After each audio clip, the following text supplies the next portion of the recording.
الحمد لأہلہ والصلاة لأہلہا اما بعد۔ معزز ناظرین،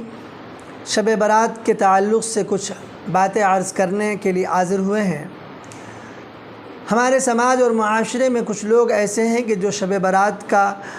کی فضیلت کا، اس کی حیثیت کا انکار کرتے ہیں، اور بعض لوگ وہ ہیں جو شب برات اور اس کی فضیلت میں اس قدر آگے بڑھ جاتے ہیں کہ پھر بہت ساری نئی چیزیں جو ہیں وہ اس میں شامل کر دیتے ہیں، حالانکہ ایسا نہیں کرنا چاہیے تھا۔ انسان کو ایک معتدل انسان رہنا چاہیے، معتدل بن کے زندگی گزارنی چاہیے، افراد و تفریط سے کام نہیں لینا چاہیے۔ تو شب برات کے تعلق سے، اس کی فضیلت کے تعلق سے جناب نبی اکرم صلی اللہ تعالی علیہ وسلم کا ارشاد ہے۔ آپ فرماتے ہیں کہ اذا كانت لیلۃ النصف من شعبان فقوموا لیلها وصوموا نهارها فإن الله ينزل فيها لغروب الشمس إلى سماء الدنيا فيقول ألا من مستغفر لي فأغفر له، ألا مسترزق فأرزقه، ألا مبتلا فأعافيه، ألا كذا ألا كذا حتى يطلع الفجر۔ یہ ابن ماجہ کی روایت ہے کہ جناب نبی اکرم صلی اللہ تعالی علیہ وسلم فرماتے ہیں کہ جب نصف شعبان ہو جائے، جس کو ہم عرف میں شب برات کہتے ہیں، تو کیا کرو کہ فقوموا لیلہا، کہ اس کی رات میں اپنے آپ کو اللہ کے سامنے کھڑا کرو، نفل کے طور پر یا جس طریقے سے بھی ہو اللہ کے سامنے اپنے آپ کو حاضر کرو، اور اس کی رات میں کو زندہ کرو، اور وصوموا نہارہا، اور اس کے دن میں روزہ رکھو۔ تو اس کے دن میں روزہ رکھو کیوں؟ کہ غروب شمس کے بعد، سورج کے غروب ہونے کے بعد اللہ سبحانہ و تعالی جو ہے وہ آسمان دنیا پر تشریف لے آتے ہیں، اور پھر اپنے بندوں کو ندا دیتے ہیں، آواز لگاتے ہیں کہ الا من مستغفرین، کوئی ہے مغفرت طلب کرنے والا، کوئی ہے معافی مانگنے والا مجھ سے، تاکہ میں اس کو فاغفر لہ، میں اس کو معاف کروں۔ الا مسترزق فارزقہ، کہ کوئی ہے مجھ سے روزی کا سوال کرنے والا، رزق طلب کرنے والا، تاکہ میں اس کو روزی مہیا کروں، میں اس کو روزی دوں تو اس کو رزق دوں، یا اور اسی طریقے سے الا مبتلا فاعافیہ، کوئی پریشان حال ہے، کوئی بدحال ہے کہ جو مجھ سے عافیت طلب کرے، جو مجھ سے اپنی پریشانی کا سوال کرے، میں اس کو میں اس کی پریشانیوں کو دور کروں۔ اور اس طریقے سے اللہ سبحانہ و تعالی جو ہے آسمان دنیا پر آ کر اپنے بندوں کو آواز لگاتے ہیں اور ندا دیتے ہیں، اور یہ سلسلہ صبح تک چلتا رہتا ہے۔ تو حدیث شریف کے اندر ہے، اس کی فضیلت وارد ہوئی ہے، اور یہ نہیں کہ یہ ایک حدیث ہے، 10 حضرات صحابہ سے اس کی فضیلت وارد ہوئی ہے۔ ماضی قریب کے ایک محدث ناصر الدین البانی صاحب، ان کا فیصلہ یہ ہے، وہ کہتے ہیں کہ لیلۃ النصف من شعبان کے متعلق صحابہ کی ایک جماعت سے مختلف طرق سے احادیث مروی ہے۔ وہ لکھتے ہیں کہ بعض روایتیں بعض کو قوت پہنچاتی ہے۔ وہ صحابہ جن سے یہ حدیث مروی ہے وہ معاذ بن جبل اور ابو ثعلبہ، عبداللہ بن عمرو بن العاص، ابو موسیٰ اشعری، ابو ہریرہ، ابو بکر صدیق، عوف بن مالک اور عائشہ رضی اللہ عنہا وعنہم ہے۔ یہ صحابی کا نام ذکر کرتے ہیں، اور پھر آگے فرماتے ہیں حاصل کلام یہ ہے کہ شب برات والی حدیث مجموعی لحاظ سے بلا شبہ صحیح ہے،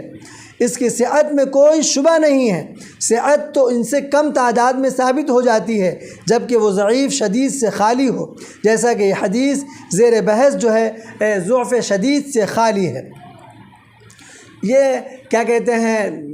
ناصر الدین البانی صاحب کا کہنا ہے شب برات کے تعلق سے۔ اسی طریقے سے مولانا عبد الرحمن صاحب مبارک پوری ہیں، وہ ترمذی شریف کی مشہور شرح تحفۃ الاحوذی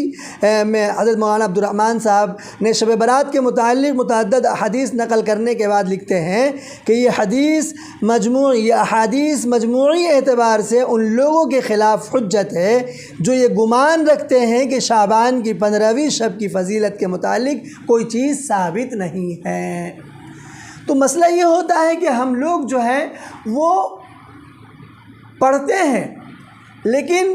ہم گہرائی اور گہرائی سے نہیں پڑھتے ہیں، اپنے مطلب کی بات لے لیتے ہیں اور باقی چیزوں کو ہم چھوڑ دیتے ہیں، حالانکہ ایسا نہیں ہے۔ ایک چیز تو یہ ہے کہ شب برات کی فضیلت، تو شب برات کی فضیلت جو ہے حدیث شریف کے اندر وارد ہے، اس کا ایسا نہیں ہے کہ اس سرے سے اس کو ناکار دیا جائے گا۔ اسی طریقے سے وہ لوگ جو اس کی فضیلت میں اس قدر آگے بڑھ گئے ہیں کہ بہت ساری نئی چیزیں اس میں شامل انہوں نے کر دیا ہے۔ عبادت میں ایک خاص طریقہ انہوں نے اپنایا ہوا ہے، عبادت کے اندر ایک خاص طریقہ انہوں نے اپنایا ہوا ہے، حالانکہ شب برات کے تعلق سے یہ ہے کہ مطلق یہ بات ہے کہ آدمی جو ہے وہ جتنا ہو سکے اس سے اپنی طبیعت کے اعتبار سے وہ اس کی رات کے اندر جاگے اور اللہ کے سامنے نفل نمازیں پڑھے اور کیا کہتے ہیں نفلی عبادت کرے، قرآن شریف پڑھے اور ذکر و اذکار میں اپنے آپ کو لگائے۔ لیکن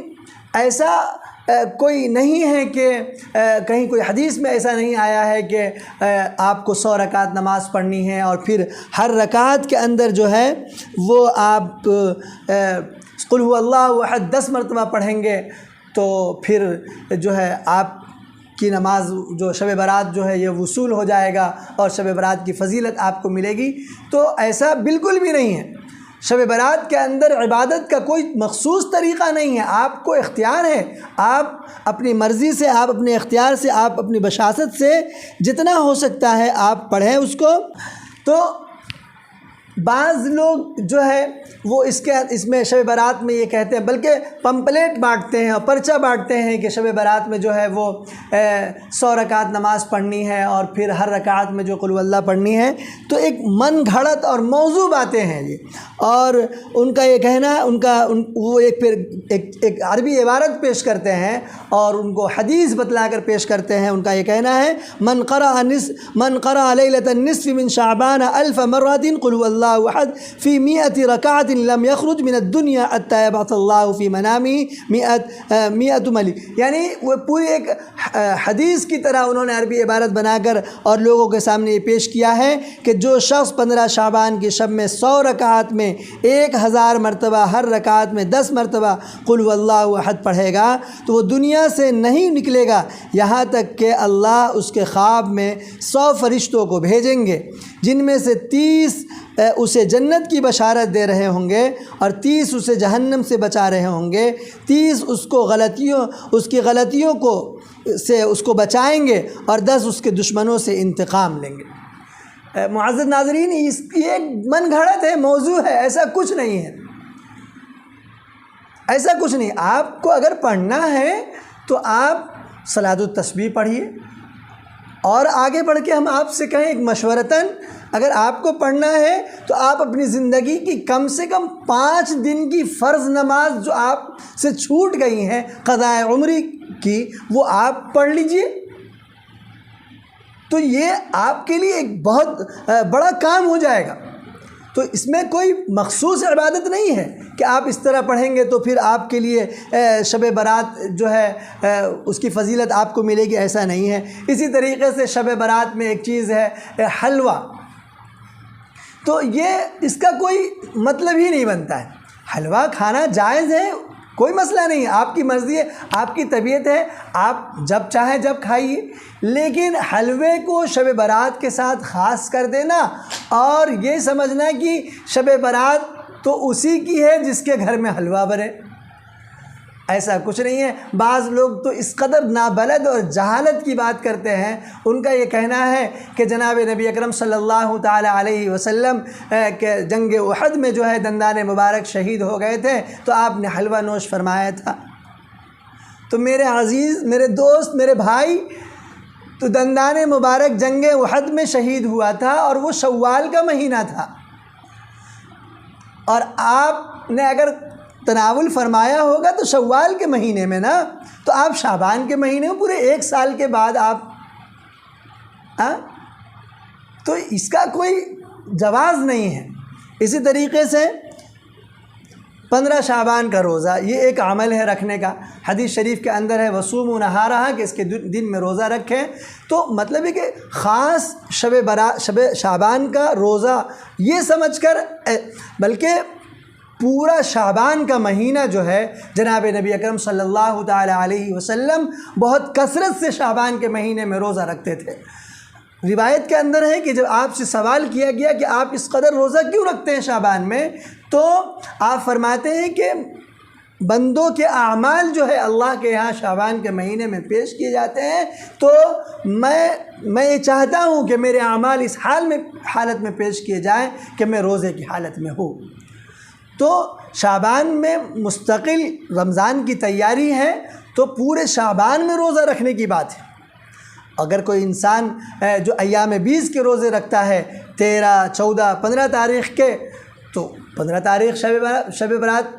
کا دن ہے، وہ شوق سے رکھے۔ لیکن اس میں بھی ایک انسان جو ہے بالکل لازم سمجھ لے، جیسا کہ ہمارے سماج میں اس کو بالکل لازم، واجب اور فرض کے درجے میں سمجھا جاتا ہے کہ شب برات کا جو روزہ بالکل التزام کے ساتھ رکھا جاتا ہے، تو یہ التزام بالکل بھی نہیں ہونا چاہیے۔ ہاں مستحب ہے، رکھنا چاہیے۔ یہ چونکہ اس لیے رکھنا چاہیے کہ شعبان کے پورے مہینے میں جناب نبی اکرم صلی اللہ تعالیٰ علیہ وسلم نے روزوں کا اہتمام فرمایا ہے، اور پھر کوئی آدمی ایام 20 کے روزے رکھ رہا ہے، اس میں 15 شعبان کا بھی روزہ آ گیا تو پھر شوق سے رکھیں۔ لیکن بالکل التزام، لازم و فرض اور واجب کا درجہ دینا، بہت سارے لوگ تو ایسے ہیں کہ رمضان کا روزہ بھی ان کے یہاں اس قدر اہمیت کا عامل نہیں ہوتا کہ جتنا شب برات کے روزے کی اہمیت ان کے یہاں ہوتی ہے۔ اسی طریقے سے شب برات میں قبرستان جانا چاہیے۔ جناب نبی اکرم صلی اللہ تعالیٰ علیہ وسلم نے کا ارشاد ہے کہ قبرستان آپ جائیں گے تو موت کی یاد تازہ ہوگی، موت کی یاد تازہ ہوگی، آخرت کی یاد تازہ ہوگی، تو انسان کو عمل کا شوق پیدا ہوگا۔ لیکن ہمارے معاشرے میں، ہمارے سماج میں کچھ لوگ ایسے ہیں کہ جو قبرستان جاتے ہیں اور ایک بالکل چراغا کیا جاتا ہے اور ایک التزام سمجھا گیا ہے بالکل کہ روشنی کی جاتی ہے قبروں پر جا کر، اور بہت کچھ ایسی چیزیں ہوتی ہیں کہ جو ہم وہاں کرتے ہیں۔ بالکل ایسا نہیں ہے، بلکہ ہمیں خاموشی کے ساتھ ہم انفرادی طور پر جتنا ہم سے ہو سکے ہم کریں، اور ہم جا سکتے ہیں، مشکل نہیں، لیکن کوئی ایسی چیز کہ جو شریعت میں اور دین میں نہیں ہے وہ ہم سے سرزد نہیں ہونا چاہیے۔ اسی طریقے سے خصوصی لائٹیں لگائی جاتی ہیں۔ دیکھیے میرے دوستو، یہ لائٹیں یہ سب بالکل اسراف ہے، فضول خرچی، اس کا کوئی مطلب نہیں بنتا ہے۔ اور پھر یہ ہمارے دوسرے برادران وطن کا ایک تہوار ہے دیپاولی، تو اس کی ایک مشابہت بھی ہوتی ہے کہ دیپاولی میں جو ہے وہ لوگ پورا لائٹنگ کرتے ہیں، چراغا کرتے ہیں، اور پھر ہم بھی جو ہے ایک ان کی مشابہت بھی ہوتی ہے۔ اگر کوئی اس طرح چراغا مسجدوں میں پورا روشنی کر دیتے ہیں، لائٹنگ ہو جاتی ہے، گھروں کی لائٹنگ کرتے ہیں ایک دم دیوالی کی طرح، تو اس سے بھی بچنا چاہیے۔ فضول خرچ، اتنا پیسہ ہم یہاں خرچہ کر رہے ہیں، وہیں ہم ثواب کی نیت سے غریب کو دے دیں تو اللہ تعالیٰ اس پر اجر دے گا۔ اسی طریقے سے گھر سجانا اور گھروں کی صفائی کا اہتمام کرنا، کوئی صفائی تو اچھی چیز ہے اور بہت بڑھیا چیز ہے، بلکہ ہمیشہ ہمیں اپنے گھروں کی صفائی کرنا چاہیے۔ لیکن بعض لوگ اس نیت سے صفائی کرتے ہیں اور گھروں کو سجاتے ہیں کہ آج جو ہے وہ